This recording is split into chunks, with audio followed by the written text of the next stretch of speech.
So 6 கிலோமீட்டரில் நான் எப்படி இருக்கேன்னு பார்ப்போமா?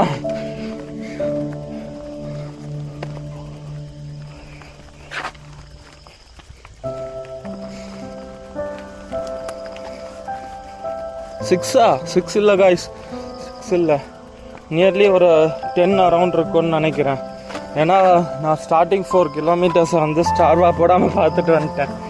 ஸோ நியர்லி ஒரு 10 கிலோமீட்டர்ஸ் கிட்டேன்னு வச்சுக்கோங்களேன் ரஃபா.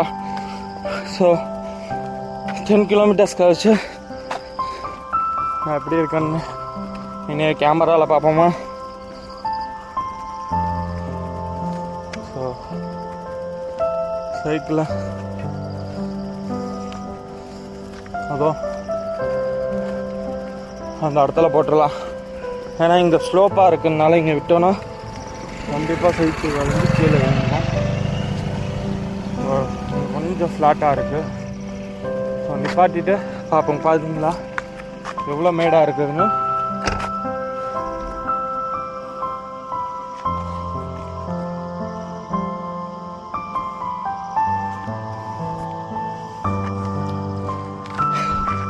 ஸோ இன்னும் நான் பார்க்கல காலையில் எழுந்ததுலேருந்து கண்ணாடி. ஏன்னா அங்கே கண்ணாடி இருக்காது, நான் கேட்கவும் இல்லை. ஓ பார்த்தீங்களா காய்ஸ், 10 கிலோமீட்டர்ஸ் 5 இல்லை 10 கிலோமீட்டர்ஸ் கடந்திருக்கும். 10 கிலோமீட்டர்ஸ் கடந்ததுக்கு நான் எப்படி ஆயிட்டேன் பார்த்தீங்களா?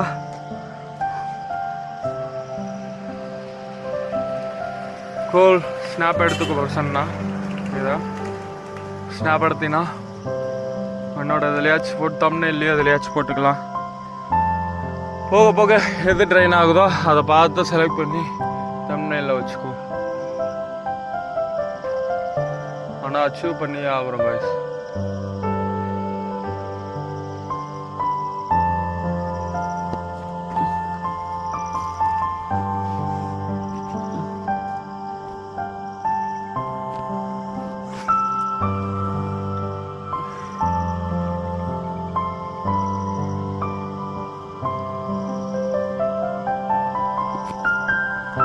எல்லாத்துக்கும் hi hi hi hi hi. பார்த்தீங்களா ஓகே, பார்த்தீங்களோ ஜவாது மலை வந்தவங்களுக்கு தெரியும். இது வந்து ஜவாது மலையிலேருந்து போலூர் போகிற ரோட்டு. ஸோ நான் நடுவில் ஒரு காட்டு பகுதி வழியாக தான் வந்தேன். அதுக்கப்புறம் நேற்று பிரேக் எடுக்கிறதுக்காக போலூர் செக் போஸ்ட் கிட்ட போயிட்டு அங்கே போயிட்டு அவர் பேரை கேட்க மறந்துட்டேன். சாரி பிரதர், நான் அப்புறமா அவங்க பேர் கேட்குறேன் கண்டிப்பாக. அது என்னோட எப்பயுமே கெட்ட பழக்கமாக இருக்குது. பழகிட்டு பேரை கேட்க மறந்துடுவேன். ஸோ அந்த மாதிரி பேரை கேட்க மறந்துட்டேன். கை தூக்கணும் கொஞ்சம் கடுப்பாக இருக்குது. ஸோ கையை நான் இப்படியே வச்சுட்டு பேச முடியல. ஸோ நான் இப்படி வச்சுட்டு பேசுகிறேன். அதான் அவர்கிட்ட கண்டிப்பாக தேங்க்ஸ் சொல்லி ஆகணும். அவங்க பாட்டி வீட்டில் என்னை ஸ்டே பண்ண வச்சாங்க. நான் ஆரம்பத்துலேயே சொல்லியிருப்பேன் எவ்வளோ நேரம் ரெஸ்ட் எடுத்திருப்பேன் சாப்பிட்ருப்பேன்ட்டு. ஸோ லிட்ரலி பயங்கரமான டயர்டு. அப்போ நான் பார்த்துக்கோங்க. ஸ்டில் நவ் எனக்கு ரெஸ்ட்டுன்றது தேவைப்படுது. ஸோ ஜவாது மலை போயிட்டு நம்ம எடுத்தோடனே ரெஸ்ட்டு தான். நோ மோர் அப்ஜெக்ஷன்ஸ் என்னோடய ரெஸ்ட்டுக்கு. நாளையிலேருந்து நம்ம ஃபோட்டோகிராஃப் பண்ணுறதுக்கு அவங்கக்கிட்ட கேட்டுகிட்டே போகலாம், என்னென்ன இடம் இருக்குது எது எது இருக்குது அப்படின்ட்டு. ஸோ போயிட்டு ரெஸ்ட் எடுக்கிறோம். அதுக்கு முன்னாடி சாப்பிட்றோம். இல்லை ரெஸ்ட் எடுக்கிறோம், தெளிவானதுக்கப்புறம் சாப்பிட்றோம், அதுக்கப்புறம் திரும்பி ரெஸ்ட் எடுக்கிறோம். மறாத நாள் நம்ம வேலையை பார்க்குறோம். ஸோ ஜேர்னியை பார்ப்போம் கைஸ்.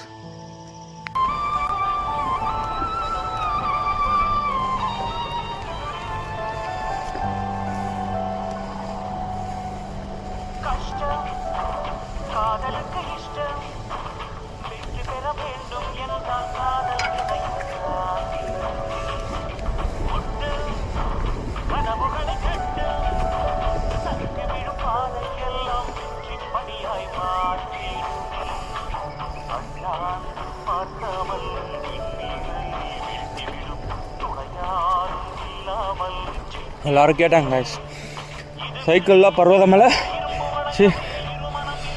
ஜவ்வாது மலை ஏற போறியா அப்படின்ட்டு ஊருக்காரங்களே கேட்டாங்க. ஆமான்னு கட்ஸாக சொன்னேன். கண்டிப்பாக அந்த கட்ஸை ப்ரூஃப் பண்ணியே ஆகணும். அதாவது சீரியஸ்லி சொல்கிறேன், எல்லா எக்யூப்மெண்ட்ஸும் வச்சுட்டு எதுவுமே இல்லாமல் பிளாங்காக போனால் டெஃபினட்டாக ஏறிடலாம். பட் உங்களுக்கு பின்னாடி ஒரு வெயிட்டு, ஸோ ப்ராப்பரான கைடன்ஸ் எதுவுமே இல்லாமல் எதுவுமே பண்ண முடியாது. சாரி, மாற்றி சொல்லிட்டேன். எக்யூப்மெண்ட்ஸ் இல்லாமல் ஏறணும்னு நினச்சா ஏறிடலாம். ஆனால் அப்போ கூட உங்களுக்கு ப்ராப்பர் கைடன்ஸ் வேணும். என்ன சீட் அட்ஜஸ்ட்மெண்ட் வைக்கணும், எப்படி சீட்டிங் பண்ணணும், சாண்டல் வைக்கணும்.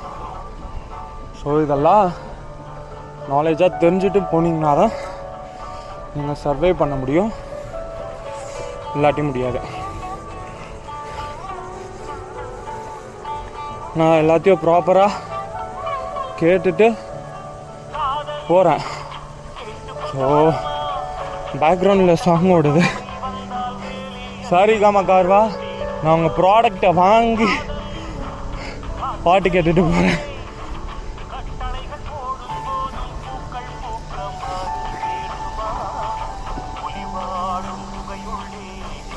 இருந்தாலும் நான் அதை பாஸ் பண்ணிட்டு போகிறது தான் சரின்னு தோணுது.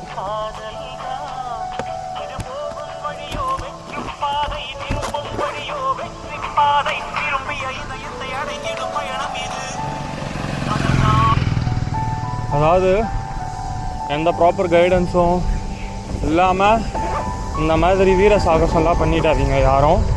ஸோ டெஃபினெட்லி ஒரு ப்ராப்பரான கைடன்ஸ் வேணும், பர்ஃபெக்டான ஒரு சைக்கிள் வேணும். ஸோ பர்ஃபெக்டான சைக்கிள், ப்ராப்பர் கைடன்ஸ், வெயிட் எதுவும் எடுத்துகிட்டு போகக்கூடாது. வரும் வாட்டர் கேன் மட்டும் இருந்தால் போதும். மற்றபடி நீங்கள் வேறு எதுவும் எடுத்துகிட்டு போனீங்கனாலே அவ்வளோதான். கண்டிப்பாக தண்ணி தேவைப்படும். அதில் என்னைய மாதிரி சப்ஜா விதை, அதுக்கப்புறம் வந்து பாதாம் பிசின், அதுக்கப்புறம் வந்து எலக்ட்ரான் பவுடர், இதெல்லாம் போட்டுக்கோங்க. உங்கள் எனர்ஜியை பூஸ்டப் பண்ணுறதுக்கு இது வரும். வயிறு ஃபுல்லாக சாப்பிட்றாதீங்க. ஸோ இந்த மாதிரி நிறையா விஷயம் இருக்குது. இந்த மாதிரியான ஒரு சைக்கிளிங் பண்ணணும் வரணும் அப்படின்னா நியர்லி இது ஒரு மேடும் வந்து மினிமம் ஒரு 10 to 30 டிகிரி அப்பில் இருக்குது. ஸோ அப்படி இருக்கும் போது நீங்கள் எப்படி ரைட் பண்ணணுன்றதை பார்த்துக்கோங்க. ஸோ நிறையா ஃப்ளாட் சர்ஃபேஸும் வரும், நிறையா மவுண்டன் சர்ஃபேஸும் வரும், ஆஃப் ரோடும் வரும். ஸோ எல்லாத்தையும் நீங்கள் க்ராஸ் பண்ணி போகணும். So way of seating, way of handle பேரை பிடிக்கிற விதம் எல்லாத்தையும் நீங்கள் கைடன்ஸ் வாங்கிட்டு போனீங்கன்னா தான் நல்லது. இல்லாட்டி ரொம்ப ரொம்ப கஷ்டம்.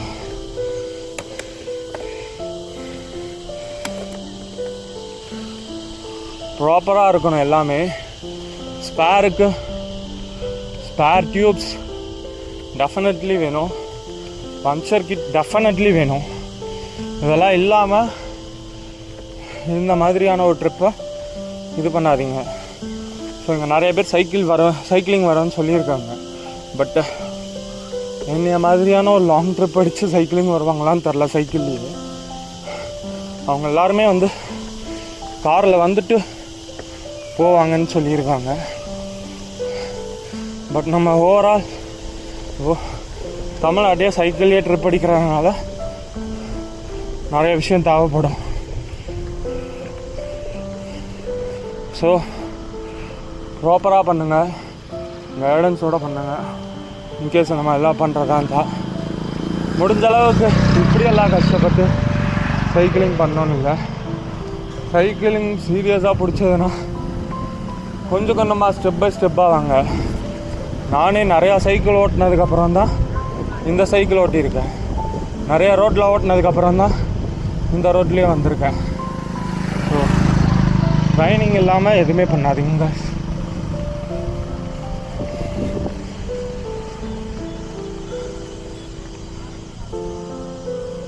ரோடு அசமாக இருக்குது, ஃபோட்டோகிராஃப் பண்ணுவேன். அட்டகாசமாக இருக்குது.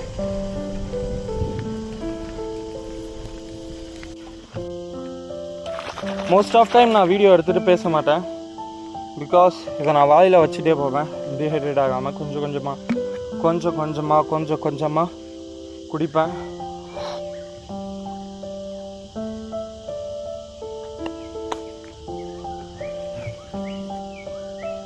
போக முடியாது கட்.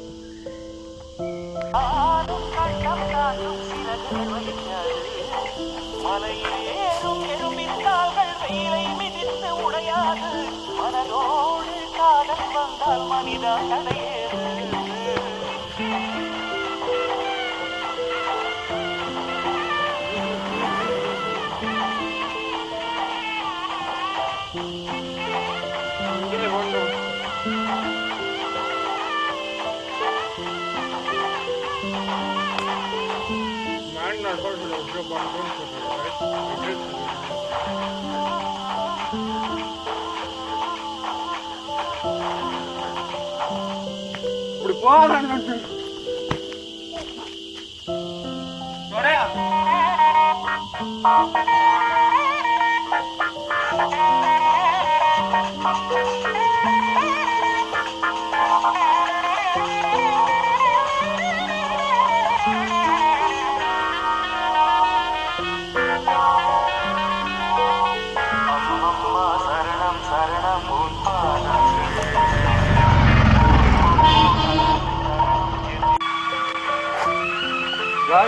இன்னும் ஃபியூ கிலோமீட்டர்ஸ் தானா, அதை கிராஸ் பண்ணிட்டோன்னா ஒரு டவுன் ஒன்று இறங்குமா, அதுக்கப்புறம் சமம் ஆகிடும்ன்றாங்க.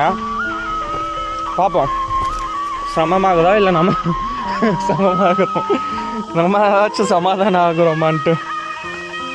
நம்மளை சமாதானப்படுத்துறது கொஞ்சம் கஷ்டம்தான். அடி வாங்கினாலும் அதை அனுபவிச்சுட்டா தான் வாங்குவோம்.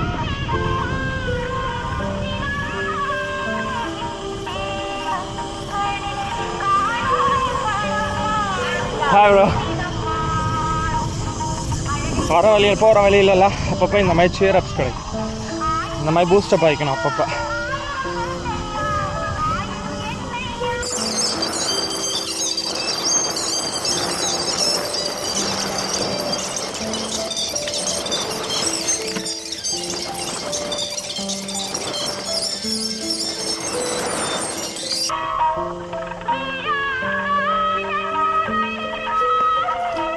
என் தங்கச்சியெல்லாம் கேட்டாளுங்க, என்ன சுபாஷ் 2 ஊருக்கு தாண்டியிருக்க, கொஞ்சம் கூட வெயிட்டு குறையலையே, நல்லா தீவனமா அப்படின்ட்டு.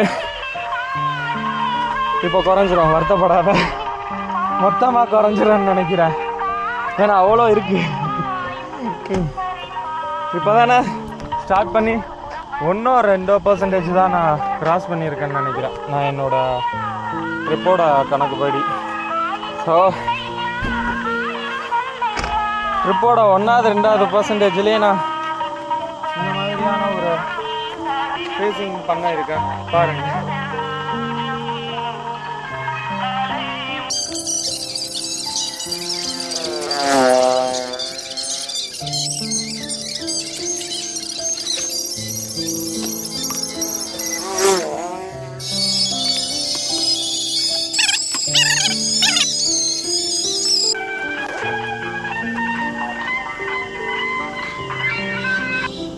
உங்களுக்கு இப்போ வியூ காட்ட போகிறோம் கைஸ்.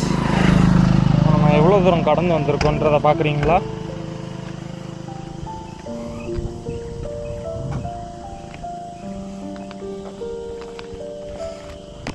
கவுந்துருச்சு. இந்த பயலுக்கு வேறு வேலையே இல்லை, ஆகும்னா கவுந்துட வேண்டியது. பார்த்தீங்களா, எங்கே இருந்தோ நம்ம எங்கெங்கேயோ வந்திருக்கோம். கிட்டத்தட்ட நானும் அப்படித்தான், எல்லாருமே அப்படித்தான். எங்கெங்கே இருந்தோ எங்கெங்கேயோ வந்துடுவோம், எங்கெங்கேயோ போயிடுவோம். ஒரே இடத்துல யாராலும் நிற்க முடியாது. ஸோ நம்ம ஜேர்னியை ஸ்டார்ட் பண்ணுவோம். அதுக்கு முன்னாடி நான் ஒரு 4 பிக்ஸ் எடுத்துக்கிறேன். பாய். தூரத்தில் ஏதோ ஒரு போர்டு வந்துருக்கு காய்ஸ். ஐ திங்க் இது ஜமுனாமத்தூர் போகிறதுக்கு முன்னாடி மிதின்னு ஏதாச்சும் கிராமமாக இருக்கும்னு நினைக்கிறேன். ஓ, ஆக்சுவலாக அங்கே அது ஒரு பஸ் ஸ்டாண்ட்.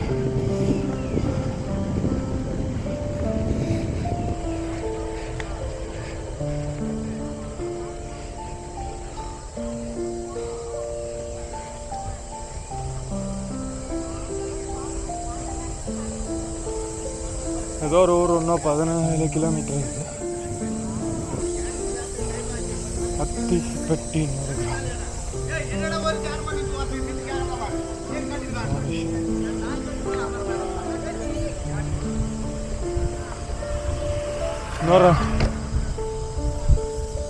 இன்னொரு 3 கிலோமீட்டர் ஒரு ஊர் இருக்குது.